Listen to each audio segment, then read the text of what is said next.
ముఖ్యమంత్రి రేవంత్ రెడ్డి ఇవాళ 3 జిల్లాలు పర్యటించనున్నారు. ఆదిలాబాద్, నిజామాబాద్, మేడ్చల్, మల్కాజ్గిరి జిల్లాలలో లోక్సభ అభ్యర్థుల నామినేషన్ కార్యక్రమాలలో పాల్గొనడంతో పాటు అభ్యర్థులకు మద్దతుగా ప్రచారం చేయనున్నారు. ఈ నెల 26 వరకు రాష్ట్రంలో సీఎం విస్తృతంగా పర్యటించేందుకు పీసీసీ కార్యాచరణ సిద్ధం చేసింది.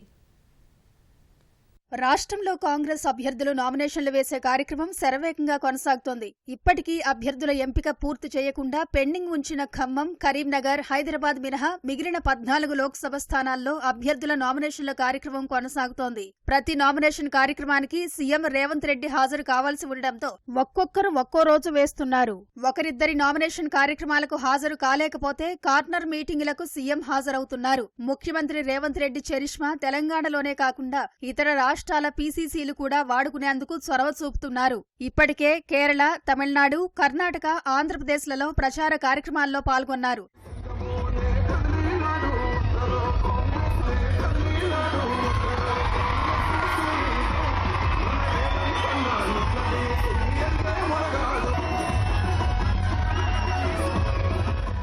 నిన్న భువనగిరి కార్నర్ ఎన్నికల సభలో పాల్గొన్న సీఎం రేవంత్ రెడ్డి అభ్యర్థి చామల కిరణ్ కుమార్ రెడ్డికి మద్దతుగా ప్రచారం చేశారు. ఇవాళ ఒక్కరోజే ఏకంగా 3 నియోజకవర్గాల్లో ముఖ్యమంత్రి రేవంత్ రెడ్డి పర్యటిస్తారు. ఆదిలాబాద్, నిజామాబాద్, మల్కాజ్గిరి లోక్సభ నియోజకవర్గాల్లో పర్యటించి ఆత్రం సుగుణ, జీవన్ రెడ్డి, సునీత మహేందర్ రెడ్డి నామినేషన్ల కార్యక్రమాలకు హాజరవుతారు. ఉదయం 11 గంటలకు ఆదిలాబాద్, మధ్యాహ్నం 1 గంటకు నిజామాబాద్, సాయంత్రం 4 గంటలకు మల్కాజ్గిరి లోక్సభ నియోజకవర్గం బహిరంగ సభల్లో సీఎం పాల్గొంటారు. రేపు నాగర్ కర్నూల్ పర్యటన ఉండే అవకాశం ఉన్నట్లు పీసీసీ వర్గాలు వెల్లడిస్తున్నాయి. ఈ నెల 24 వరంగల్, 25న చేవెళ్ల అభ్యర్థుల నామినేషన్ కార్యక్రమాల్లో పాల్గొంటారు. రాష్ట్రంలో మిషన్ 15 పేరుతో 15 స్థానాల్లో విజయం లక్ష్యంతో రాష్ట్ర కాంగ్రెస్ ముందుకు వెళుతోంది. నామినేషన్ల కార్యక్రమం పూర్తయ్యాక బహిరంగ సభలు, రోడ్ షోలకు కార్యాచరణ సిద్ధం చేస్తోంది. వీటికి సీఎం రేవంత్ రెడ్డితో పాటు కాంగ్రెస్ అగ్రనేతలు రాహుల్, ప్రియాంక, మల్లికార్జున ఖర్గేలు కూడా పాల్గొంటారు.